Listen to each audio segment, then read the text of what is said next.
sobre o texto do Evangelho para o próximo domingo, terceiro domingo na Quaresma. No dia de hoje estou aqui acompanhado do Pepes, que cuida da transmissão, e também do meu filho Arthur.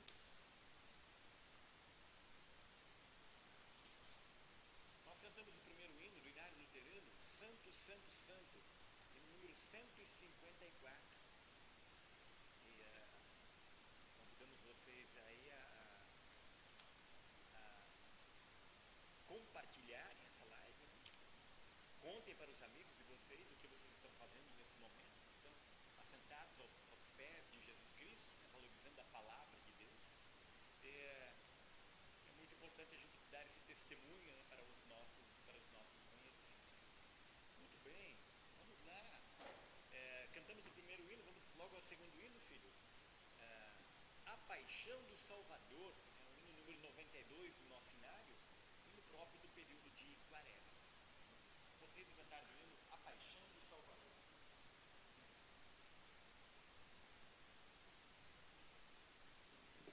Interessante lembrar, né, que a palavra paixão, dentro do contexto bíblico, não tem a ver com estar apaixonado, com amar alguém, mas tem a ver com sofrimento.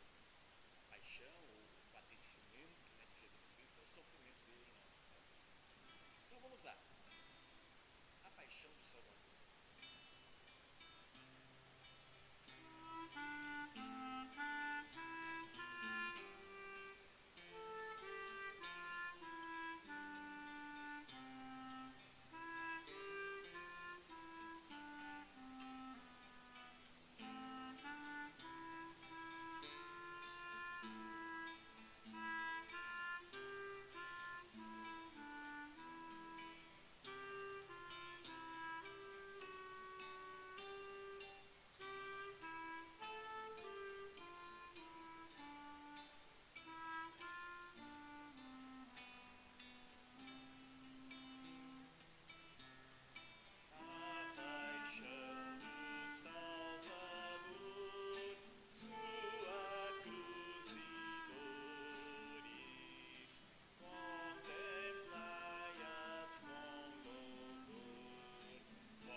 Expiou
fala aí sobre esse período em que vivemos, um período de sofrimento e morte de Jesus Cristo em nosso favor, para perdão de nossos pecados.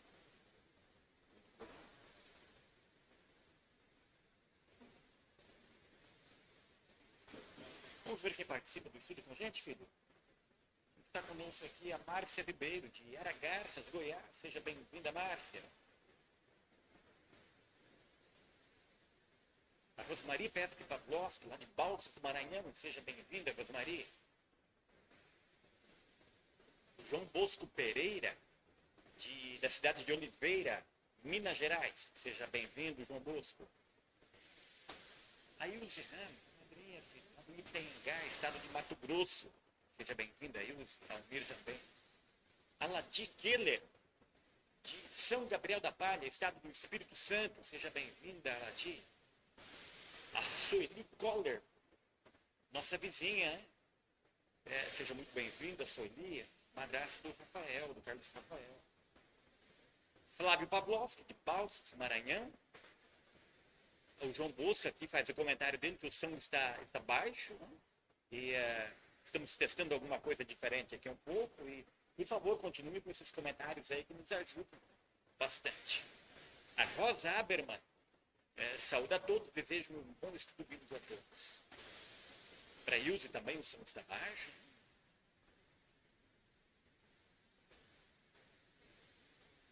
Zilda Silva, nossa congregada aqui de Leme, seja bem-vinda, Zilda. Tá ok. São essas pessoas que participam do estudo com a gente.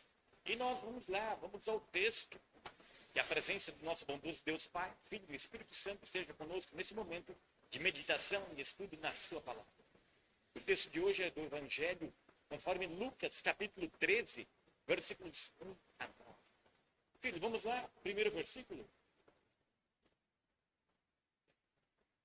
Arrepender-se ou morrer. Naquela mesma ocasião, algumas pessoas chegaram e começaram a comentar com Jesus como Pilatos havia mandado matar vários galileus, no momento em que eles ofereciam sacrifícios a Deus. Muito bem, esse é o texto de Lucas, o evangelista Lucas. O tema é o arrependimento, muito forte aí, no período da quaresma, em toda a vida cristã, um tema forte. E no texto de hoje também. Aliás, os demais textos do domingo são muito carregados aí dessa ideia do arrependimento. E também da função do cristão de orientar as pessoas para que promovam o arrependimento em suas vidas.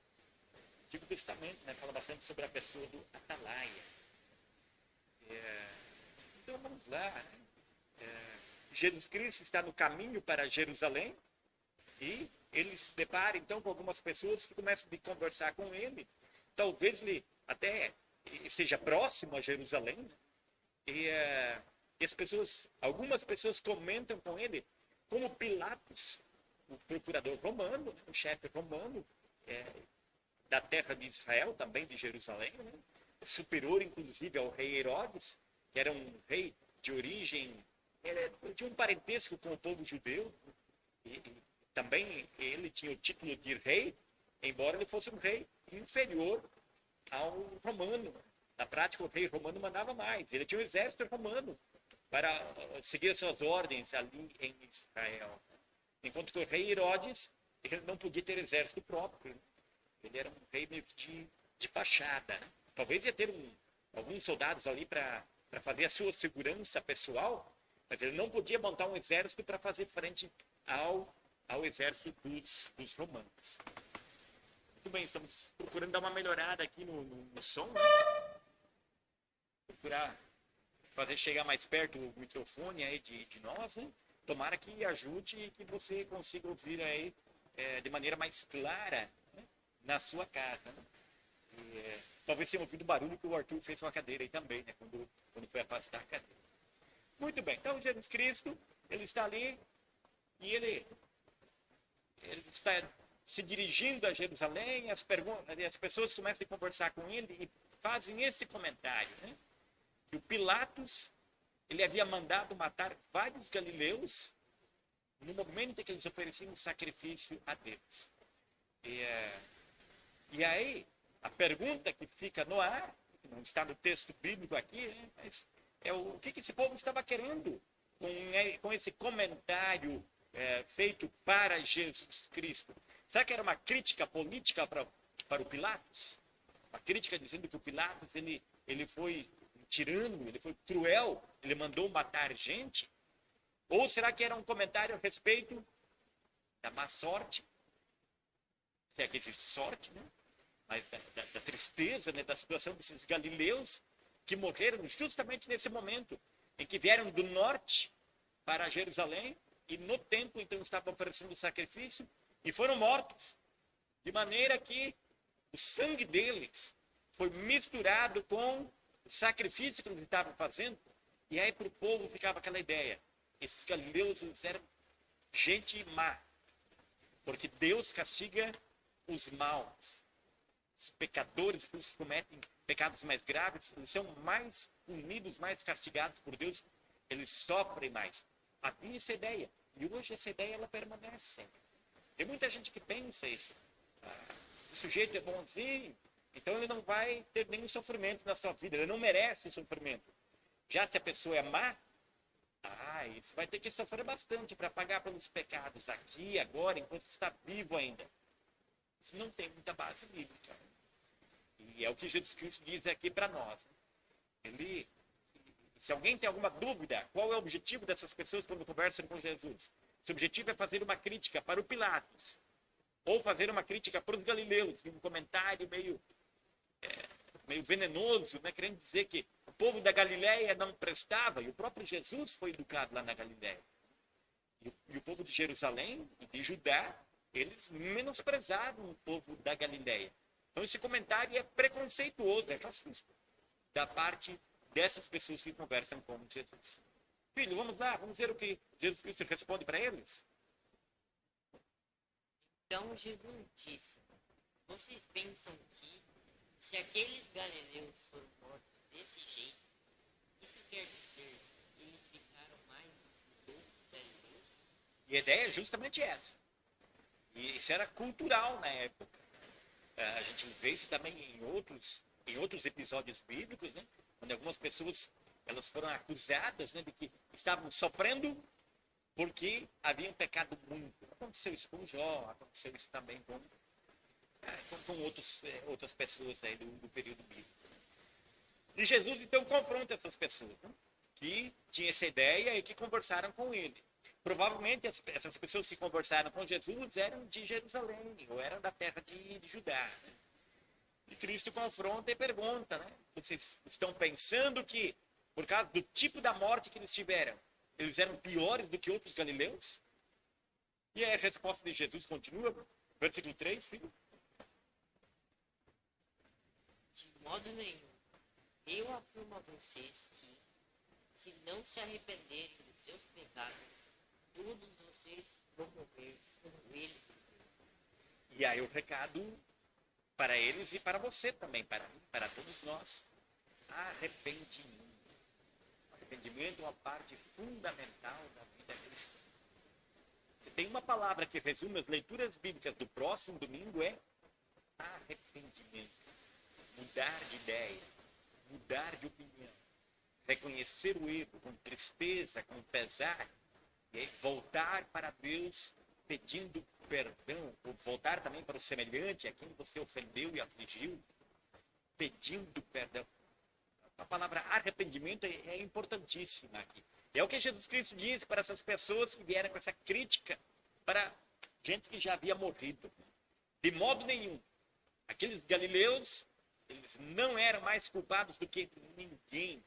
E eu afirmo que se vocês não se arrependerem dos seus pecados, mesmo que talvez vocês não estejam sofrendo muito, mesmo que talvez você vá morrer de velhice, sem nenhum problema de saúde, isso não é garantia de que você é uma pessoa melhor do que outras, não. Se você não se arrepender, bom, os outros textos bíblicos apontam aí para o inferno, realmente. Apontam para a condenação. E aí Jesus Cristo diz, né? Se vocês não se arrependerem dos seus pecados, todos vão morrer como eles morreram. Mas esse morrer aí é um morrer mais enfático, um morrer mais forte. Né? São palavras diferentes, né? Onde se fala sobre o morrer. Então, a morte dos galileus parece que é uma morte física. É uma morte física, é o ato de deixar de respirar. Quando Jesus Cristo fala aqui que vocês também vão morrer, da forma como eles morreram, vocês também vão morrer. É um morrer mais enfático, um morrer que envolve um perecer. É uma morte eterna, a morte do inferno. É a morte eterna do inferno que está sendo referida aqui. Né? É o perecer, como aparece lá em João 3,16 também. Deus amou o mundo de tal maneira que deu seu Filho unigênito, para que todo que nele crer não pereça. Quer dizer, não morra a morte eterna e não vá para o inferno. Então aqui temos uma ameaça da lei da parte de Jesus Cristo para essas pessoas sem arrependimento. Versículo 4, filho. E lembrem daqueles 18, bairro de Siloé, que foram mortos quando a torre caiu em cima deles. Vocês pensam que eles eram piores do que os outros que moravam em Jerusalém? Agora Jesus Cristo, ele traz uma nova situação aqui. Porque a primeira situação foi mostrada para Jesus, foi apresentada para ele, pelas pessoas que foram conversar com ele. Né? E ali tanto poderia haver uma questão política, ou certamente o governante Pilatos estava envolvido ali. Né? Hoje, se a gente quisesse encontrar um paralelo no nosso tempo, talvez fôssemos olhar aí para essa guerra que está acontecendo lá na Ucrânia, que causa muito sofrimento, causa a morte de muita gente, e algumas pessoas com ar de santidade poderiam dizer: aquele povo da Ucrânia deve ter pecado muito no passado para sofrer desse jeito agora, sendo atacado pelo exército russo. E aí Jesus Cristo diz: olha, não é o caso. Não é o caso. E aí, agora, né? Agora nós temos aí o próprio Jesus Cristo. Ele apresenta uma situação. Né? A primeira situação foi apresentada para ele pelas outras pessoas. Havia um pouco de preconceito, né, com os galileus do norte. Agora Jesus Cristo diz: aqui em Jerusalém também, no bairro de Siloé, lembra da torre que caiu alguns anos atrás? 18 judeus morreram. Será que esses 18 judeus, que vocês acham aqui que são melhores do que os galileus, será que esses 18 judeus eram piores do que outras pessoas que moravam em Jerusalém e que não morreram da mesma forma? E aí vamos ver. Jesus Cristo continua aí na sua resposta. Filho, vamos lá, versículo 5. De modo nenhum. Eu afirmo a vocês que, se não se arrependerem dos seus pecados, todos vocês vão morrer, como eles morreram. Quase uma repetição do versículo 3 aqui. Né? A construção das frases é muito parecida. Só tem uma palavrinha, uma palavra diferente aí na língua original, na língua grega. Na tradução parece que tem mais diferenças. Né? Mas o conteúdo é muito parecido. Então, de modo nenhum, aqueles 18 que morreram, né, quando a torre caiu sobre eles, não eram piores do que ninguém. E de novo o alerta de Jesus Cristo: arrependam-se. Eu afirmo a vocês que se vocês não se arrependerem dos seus pecados, todos vão morrer. E é uma morte enfática, né? A morte eterna. Assim, né, da mesma forma como veio a morte física para aqueles lá de Jerusalém, aqueles cidadãos da cidade de Jerusalém. Muito bem. Agora, o nosso texto ele vai até o versículo 9, né? Ele muda aí o título, muda o contexto, muda o cenário, né? Mas ainda temos Jesus Cristo conversando com essas pessoas que se apresentaram a ele. E Cristo sempre tem Jerusalém como objetivo de sua jornada, de sua caminhada, né? E ele conversa então com as pessoas aqui sobre arrependimento. Quem sabe essa primeira pergunta que foi feita para Jesus no nosso texto, ela vem em função do texto anterior, porque Jesus Cristo está falando sobre os tempos do fim, sobre as últimas coisas. Né? E aí quando fala assim, morte, né? aí um assunto já vai puxando o outro, e aí perguntaram para ele sobre os galileus, né? Que foram mortos pelos soldados de Pilatos. E aí depois falamos aí sobre a morte daqueles que sofreram aí com a queda da torre de Siloé sobre eles. Vamos agora ao segundo texto, filho, ou a segunda parte do nosso texto, com o título A Figueira Sem Figos, versículo 6. Então, Jesus contou esta parábola. Certo homem tinha uma figueira na sua plantação de uvas. E, quando foi procurar figos, não encontrou nenhum. Quem sabe, antes da gente comentar o texto, filho, vamos ver se mais alguém está participando do estudo. Mais algum nome, alguma pessoa, que daí logo seguimos com o texto bíblico. Quem mais? Zilda Silva, já lemos o nome antes. Rosmari também. Andréia, a mãe, está participando. Hélio Germano Pesque, de Imbituba, Paraná. Seja bem-vindo, Hélio. Marcelo Sampaio, daqui de Leme. Prazer ter a sua presença, Marcelo. Seja muito bem-vindo. Você, a Graziela, os filhos também, né? A Felipe, a Luísa. A Jônia Denzinho, nossa congregada, aí do Ribeirão do Meio. Seja bem-vinda, Jônia. Um abraço. Karina Aberman. Muito bem. Hoje temos mais uma pessoa assistindo, a Helena. Seja muito bem-vinda, Helena. Papai do Céu te abençoe grandemente. A Helena nasceu no último domingo, né? E já está participando aí da vida da igreja. Que legal. Seja muito bem-vinda, Helena. E você também, Karina, na condição de mamãe, seja muito bem-vinda ao nosso estudo bíblico.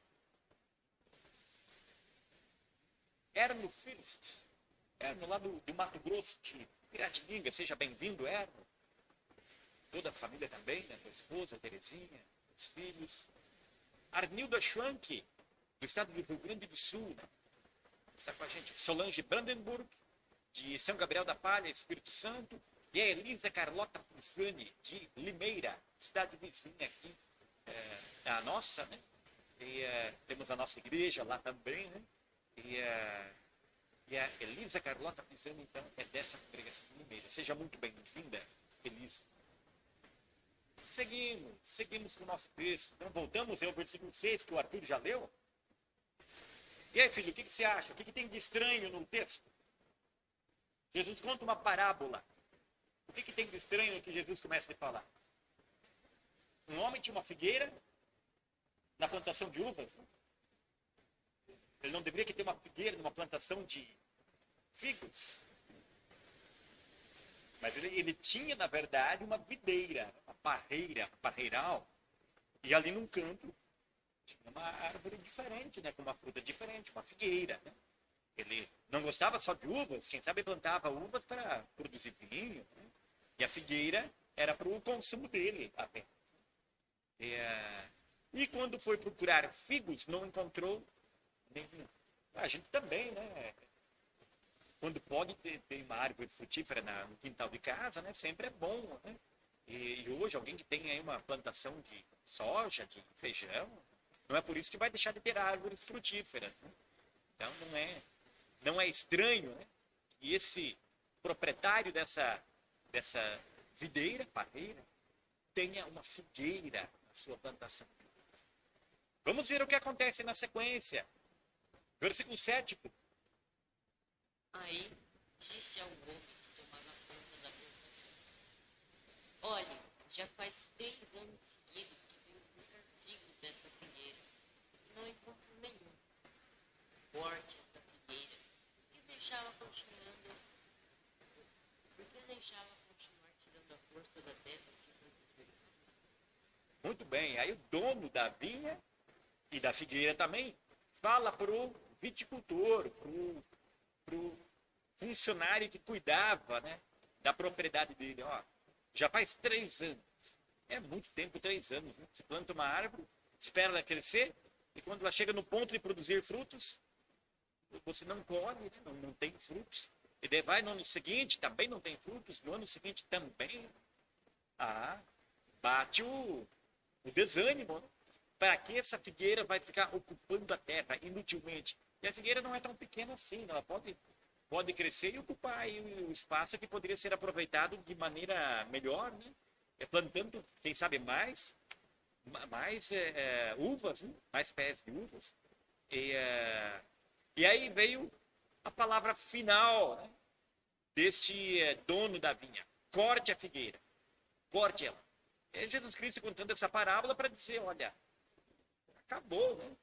Acabou o limite aí para quem não produz bons frutos. É preciso que aquelas pessoas que foram plantadas por Deus produzam bons frutos constantemente.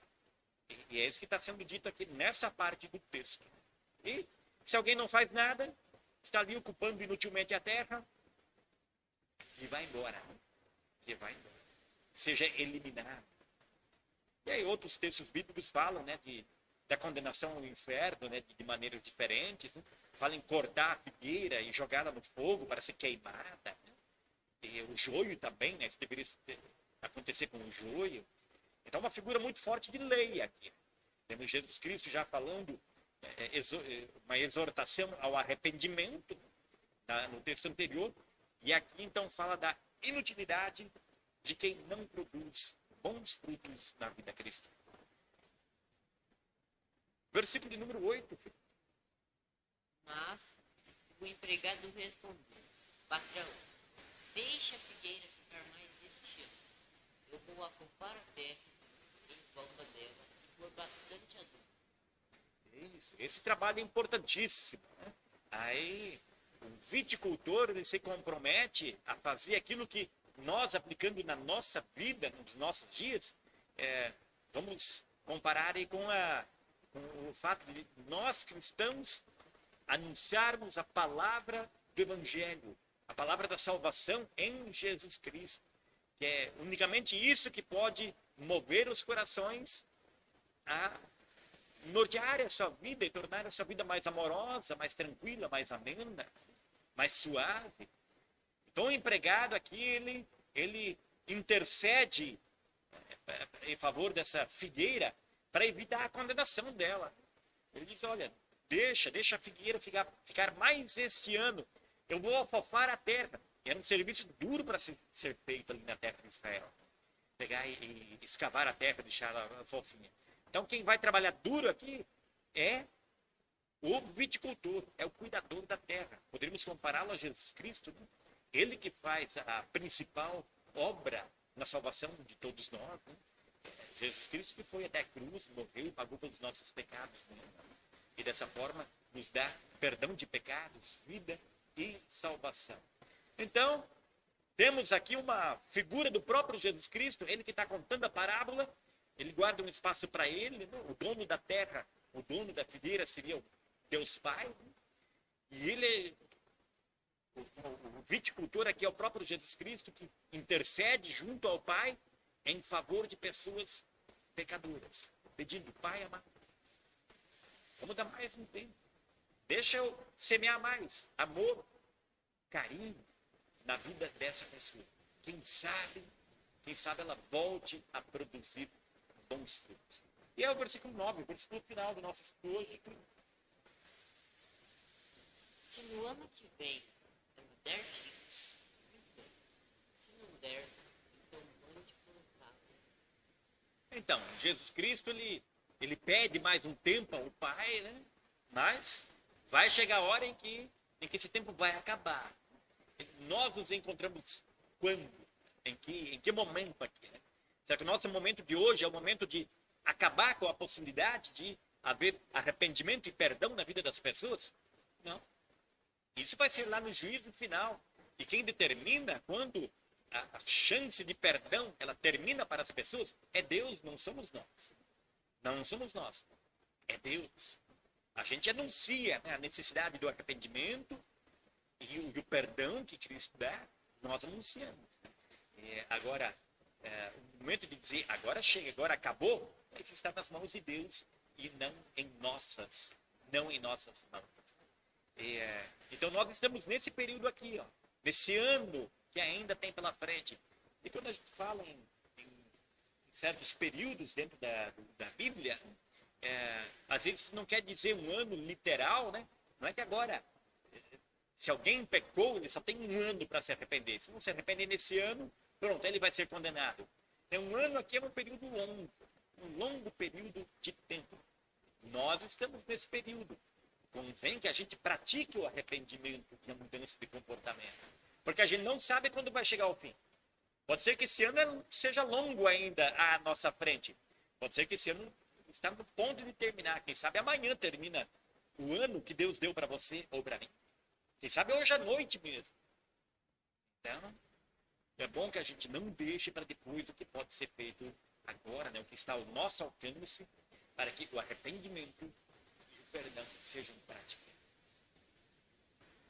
Esse é o texto de hoje. O texto do Evangelho de hoje. O texto que vem carregado de lei, né?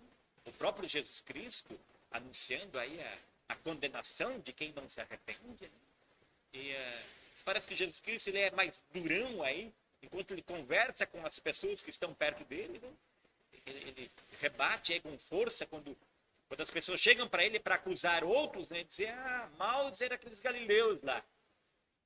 Aí Jesus diz, não eram piores do que ninguém, não. E se você não se arrepender, você vai sofrer uma morte que nem é dele. E uma morte que vai durar para a eternidade. E no outro caso, outra raça de gente que vocês consideram gente boa, também a morte está presente, né, na vida de todos. Né? A morte chega para todos. Então é preciso que haja o arrependimento. Mas aí na parábola que Jesus Cristo conta, parece que ele dá uma aliviada. Né? Ele diz, ainda estamos no tempo da graça.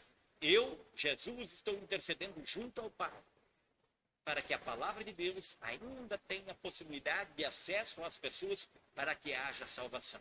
Aproveitemos o tempo da graça, o tempo que Deus nos concede para arrependimento, para usufruirmos plenamente o perdão que Jesus Cristo obteve para nós, morrendo na cruz. Essa quaresma seja especial na sua vida e permita e conceda a você oportunidades ímpares de arrependimento, de fé, de confiança em Cristo, no pagador de todos os seus pecados. Amém. Muito bem, filho. Vamos ver quem mais participa com a gente aqui.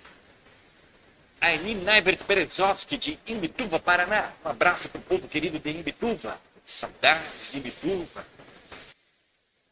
Karina Aberman. Paulo Nimmer. Paulo Nimmer, que é de Rondônia, da cidade de Ministro Andreasa. Como é que é? Eliana, o nome da sua esposa, é isso? Eu não tenho mais certeza, né? Ela que viajou para o Espírito Santo, né, algum tempo atrás, nós oramos aqui por ela, né? O nome dela ainda fugiu nesse momento, talvez seja Eliana. A Karina pede oração em agradecimento pelo nascimento da Helena, por Deus ter cuidado delas, né? E por estar tudo bem. Deus seja louvado, Karina. Deus seja louvado por esse parto abençoado, né? E que Deus conceda muitas e muitas bênçãos para você em toda a sua vida. Falando em nascimento, o Edgar Scheidt aqui também se manifesta, né? O Edgar que completou mais um ano de vida agora recentemente, nas últimas semanas. Feliz aniversário meio atrasado para você, Edgar Scheidt. Que Deus te dê um ano muito abençoado aí pela frente também. A Kátia Facchini comenta que amanhã é aniversário do Ronaldo, pede oração em agradecimento por mais um ano de vida. Que Deus abençoe o Ronaldo Cipriano também. Olha, o Paulo Nimmer escrevendo aqui, poxa vida, me enganei, Paulo, é Ivone o nome. Nada a ver com Eliane. Só a última sílaba, né, que é igual, né, mas desculpe aí pelo erro, né. Um abraço aí para sua esposa, para você também, Paulo Nimmer, todo o povo querido aí de Ministro Andreasa. Vamos orar? Vamos orar. Vamos agradecer aí pelo nascimento da Helena e vamos pedir em favor agradecer também pelo aniversário do Ronaldo. Muito bem, oremos ao Senhor. Amado Deus e Pai, Nos colocamos na tua presença nesse momento, dedicando nossas vidas a ti. Obrigado pela tua palavra que habita ricamente entre nós, podemos lê-la tranquilamente, aprender com ela. Obrigado porque nesse período da quaresma, ó Senhor, nós meditamos bastante sobre o tema do arrependimento, da mudança de vida. Meditamos sobre o sofrimento e a morte de Jesus Cristo na cruz como única fonte, única moeda pagadora dos pecados de toda a humanidade, também dos meus pecados, dos nossos pecados. Obrigado por esse ensinamento que a Escritura Sagrada traz para nós e obrigado porque aquilo que a Bíblia ensina foi praticado e é verdade e tem efeito em nossas vidas. Muito obrigado, Senhor. Entregamos aos seus cuidados, ó Deus, nossa gratidão, nosso contentamento por teres dado mais um ano de vida para o Edgar Scheidt, também para o Cipriano, ele que fez aniversário, que está de aniversário agora, ó Deus, o marido da Kátia. Olha por ele, pelo Ronaldo, concede ele também muitos e muitos anos de vida, tanto para ele como também para o Edgar Scheidt. E que essas vidas possam ser vividas, ó Senhor, para a honra e glória do teu nome e para testemunho da fé em Jesus Cristo como o nosso Salvador. Ó Deus, obrigado por tantas e tantas bênçãos derramadas sobre nós e te agradecemos carinhosamente junto da Karina, do Carlos Rafael e da Helena, pelo nascimento da Helena. Obrigado por teres dado uma gestação muito boa para a Karina, ela que esteve gestante durante esses 9 meses, e a Helena, então, nasceu com saúde, com vigor, está sendo uma maravilha, uma bênção na vida dos pais, na vida de toda a família, na vida de todos nós. Que a Helena continue sendo motivo de alegria, de contentamento para todos nós, ó Senhor. Nós a entregamos aos teus cuidados. Protege-a, ó Deus, de problemas, de enfermidades, de dificuldades, e que a tua bênção, a tua proteção, os teus santos anjos sempre estejam sobre ela e ao redor dela, protegendo-a e cuidando dela, como tu tens feito até o presente momento. Senhor, nós entregamos aos teus cuidados, pedimos em favor do nosso país, do Brasil, em favor dos governantes e do povo governado, pedimos também em favor do povo da Ucrânia, que está sofrendo muito com essa guerra. Pedimos em favor dos governantes da Ucrânia e também da Rússia, para que possa entrar em acordo o mais breve possível e que essa guerra cesse, para que o povo pare de sofrer, ó Deus. Senhor, nós entregamos aos seus cuidados. Continua falando aos nossos corações, continua cuidando de nós, como tens cuidado de maneira magnífica até o presente momento. Oramos a ti no nome bendito de Jesus, que é o nosso Salvador. Amém.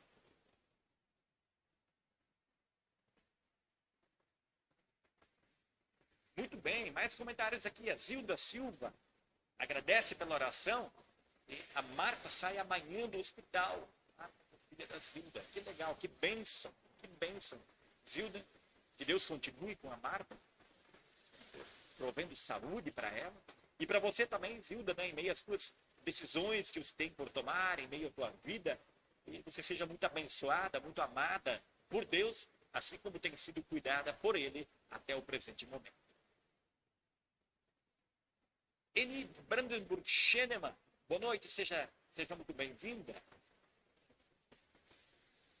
Edgar Scheidt agradece pela oração, Karina também, João Bosco Pereira também, Marcelo Sampaio também. Que Deus esteja com todos, confortando a todos. Muito bem. Vamos lá. Filho, vai conseguir a tua partitura do clarinete ou vai tocar na flauta? Nós temos mais um hino para ser cantado ainda. O hino Se Aquela Cruz Falasse. Estamos aí no período da quaresma, meditamos na cruz de Cristo. E vamos então cantar esse hino para encerrar o nosso estudo bíblico. Mas deixa eu comentar antes que amanhã nós não teremos a nossa transmissão de live musical. E quem sabe a gente aproveite esse período para dar uma ensaiada com o coral. Fica o convite para os componentes do coral se manifestarem no grupo de WhatsApp também. Eu os convido, né, para nós retomarmos nossos ensaios do coral. E amanhã é uma excelente noite para isso. O que mais nós temos de programação, filho? O pessoal não vai entender se você falar de longe assim.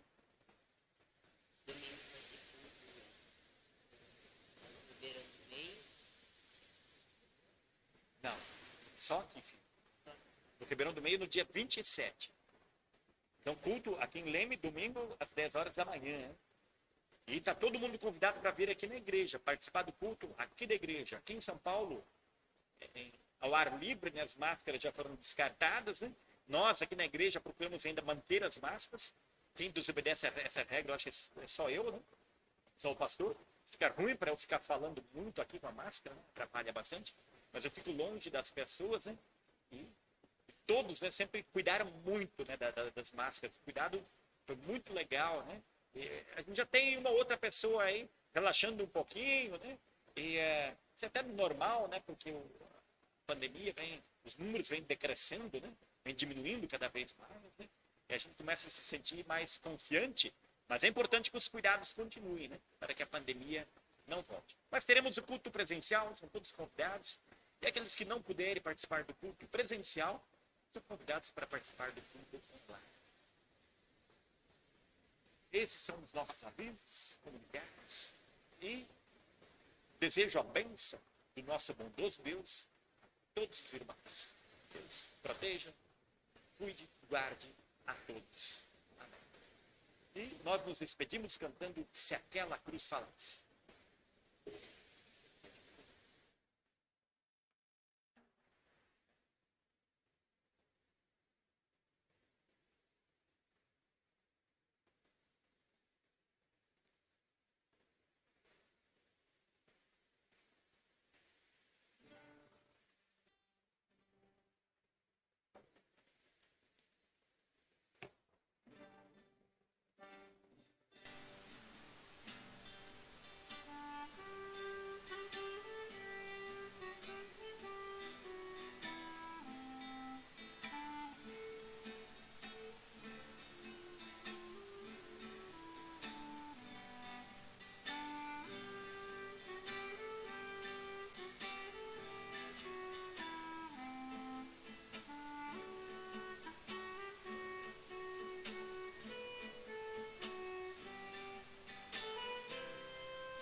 Chados, pregos